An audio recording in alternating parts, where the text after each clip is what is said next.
C'est une victoire pour la défense. La cour d'appel interdit à l'État belge de pratiquer les fouilles à nu avec génuflexion sur les accusés. Selon la cour, cette pratique est contraire à la Convention européenne des droits de l'homme. C'est une victoire écrasante de la défense et une défaite accablante pour l'État belge, mais tout ça a été finalement cousu de fil blanc. Ce qui est vraiment dommage, c'est que l'État belge n'est pas acquiescé à la première décision et qu'on ait dû aller en appel. Et finalement, la décision d'appel est encore plus sévère que la décision de première instance. Plus sévère car l'arrêt en appel va plus loin. Sur les lunettes occultantes des accusés, elles sont interdites en dehors des transfèrements vers le justiciat. La décision a un effet immédiat.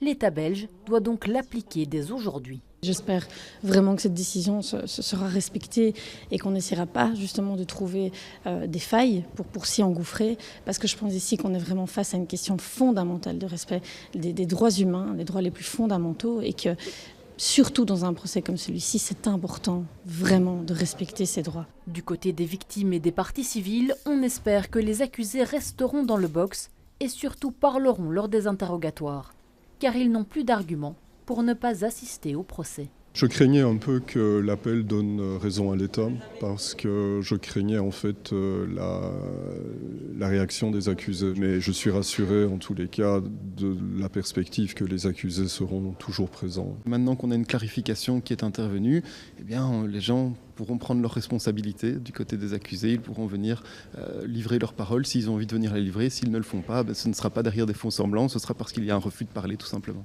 En cas de non-respect, l'État belge doit payer une astreinte de 1 000 € par jour et par accusé. Mais la saga n'est pas totalement close. La décision peut encore faire l'objet d'un pourvoi en cassation.